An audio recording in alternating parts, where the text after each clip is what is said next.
पाकिस्तान के former prime minister Imran Khan ने आज बात करते हुए कहा कि जब मैं रशिया गया था यूक्रेन की जंग शुरू होने से एक दो दिन पहले, तो मेरे पीछे ये लॉबिंग शुरू कर दी थी जनरल बाजवा ने, जो कि उस वक्त आर्मी चीफ थे पाकिस्तान के, कि इमरान खान जो है वो अमेरिकन को लाइक नहीं करते, उनके खिलाफ है और रशिया जाना सिर्फ उसका अपना फैसला है, हमारा कोई इसके अंदर अमल दखल नहीं है। और उसके बाद इमरान खान ने कहा कि मैं असल में रशियन से सस्ता ऑयल और सस्ती वीट खरीदने गया हुआ था और मैंने पुतिन से बात की थी कि आप जो डील इंडिया को दे रहे हैं ऑयल की और वीट की, वो हमें भी दें आप, और हम जो है ये जो महंगी हुई महंगाई है और ग्लोबल अनसर्टेनिटी जो थी ऑयल मार्केट के अंदर, उसको टैकल करने के लिए सस्ता ऑयल रशिया से लेने जा रहे थे, क्योंकि हमारी एक आज़ाद फॉरेन पॉलिसी थी। लेकिन जब मैं वापस आया तो बाजवा साहब ने मुझे कहा कि रशिया ने जो हमला किया है यूक्रेन पे, इस पे आप उनको कंडेम करें। तो मैंने कहा मैं क्यों कंडेम करूं भाई, इंडिया कंडेम कर रहा है क्या रशिया को जो मैं करूं? तो इमरान खान ने कहा कि मेरी जो फॉरेन पॉलिसी थी वो इंडिपेंडेंट फॉरेन पॉलिसी थी, और अगर आप देखें इस वक्त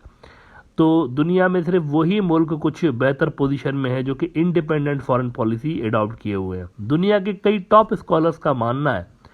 कि अमेरिका का गेम प्लान ये नज़र आ रहा है कि वो मुख्तलिफ मुल्कों को लड़वा रहा है, बेसिकली रशियंस के साथ भी और चाइनीज़ के साथ भी, और ख़ुद साइड लाइन पर बैठा उनकी सपोर्ट कर रहा है। और इस तरह अमेरिकन समझ रहे हैं कि वो सिग्निफिकेंट डैमेज पहुंचा सकते हैं रशियंस को भी और चाइनीज़ को भी इन डिफरेंट जंगों में उनको उलझा के। और बहुत सारे स्कॉलर्स का मानना है कि यूक्रेन की जंग इसी सिलसिले की एक कड़ी है। उन्होंने रशियंस को जानबूझ के इस जंग के अंदर धकेलवाया है, ट्रैप एक उन्होंने सेट किया यूरोप के अंदर, ताकि रशिया यहाँ कूदे और यहाँ पर उसकी जो एनर्जीज हैं वो ज़ाया हो जाए, बजाय इसके कि वो जो सपोर्ट कर रहे थे चाइनीज़ ग्लोबल ऑर्डर को, उससे थोड़ा सा वो डाइवर्ट हो जाए और रशियंस जो है अपने ये मसाइल के अंदर इंगेज रहें। इधर एशिया के अंदर ये हो रहा है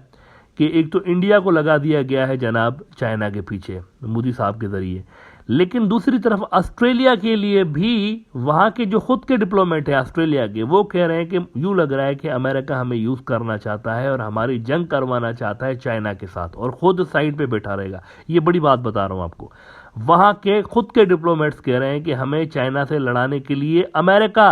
साजिश कर रहा है और जाल बिछा रहा है। न्यूजीलैंड जो कि ऑस्ट्रेलिया का पड़ोसी है, वहाँ का एक बड़ा न्यूज़ आउटलेट है न्यूजीलैंड हेराल्ड, इन्होंने रिपोर्ट किया है आज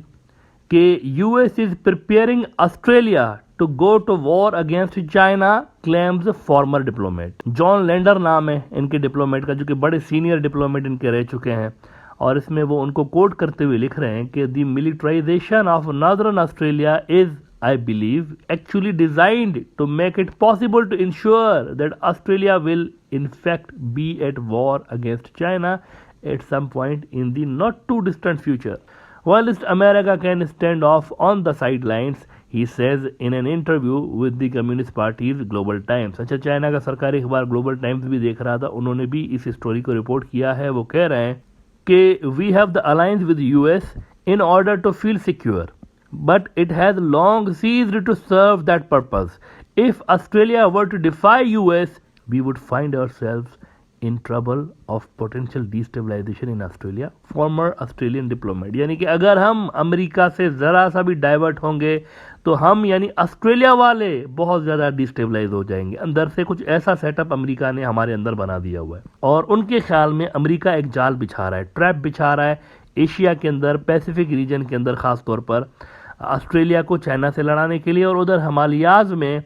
अगर आप देखें तो इंडिया के साथ भी वही कुछ हो रहा है, और मोदी साहब उस ट्रैप का हिस्सा बन चुके हैं। मोदी साहब ने ये जो आर्टिकल 370 हटाया था लद्दाख और कश्मीर पर से, बेसिकली इसमें वो इस ट्रैप में आ गए। असल में उनको लगा कि ये मुझे पॉलिटिकली सूट करेगा ये सारा मामला, लेकिन वो ट्रैप था, असल में डोनाल्ड ट्रंप की जानिब से बिछाया गया ट्रैप था, जो कि अमेरिका की डीप स्टेट ने डिज़ाइन किया हुआ था, और इंडिया उस ट्रैप के अंदर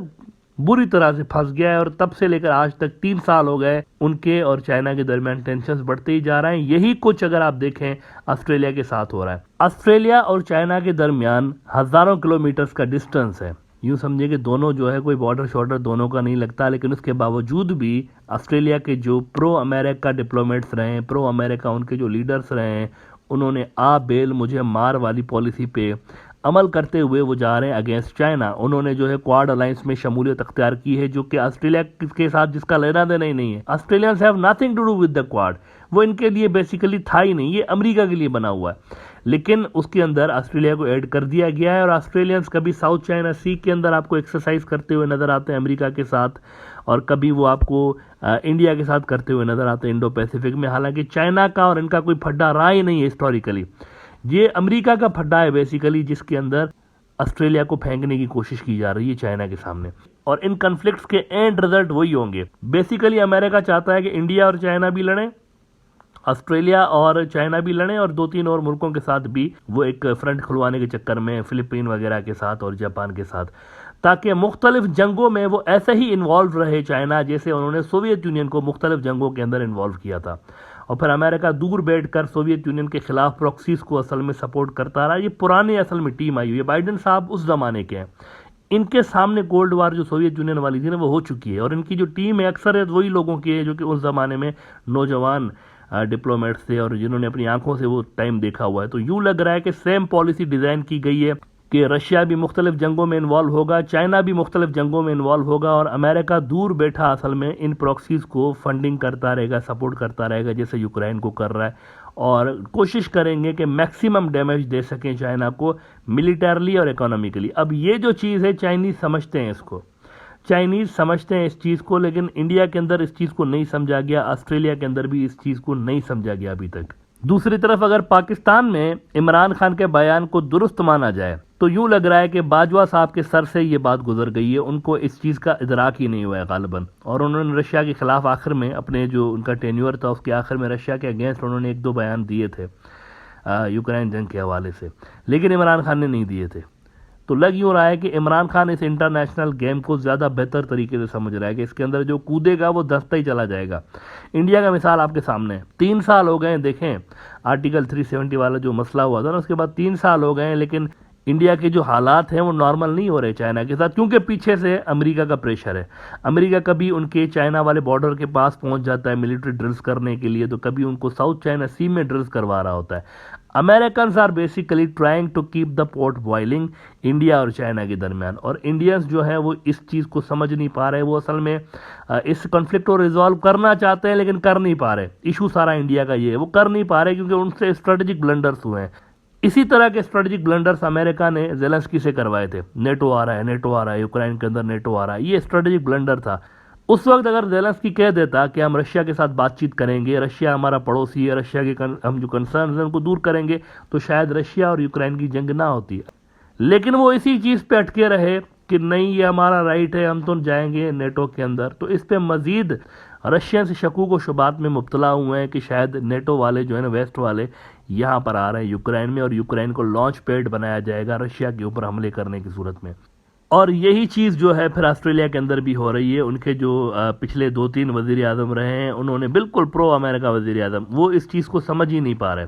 लेकिन उनके जो पुराने डिप्लोमेट्स हैं अब वो उस पर खुल के बात करने लगे हैं, और वो अपनी कौम को बता रहे हैं कि बेसिकली हम अमेरिका के ट्रैप में फंस गए हैं।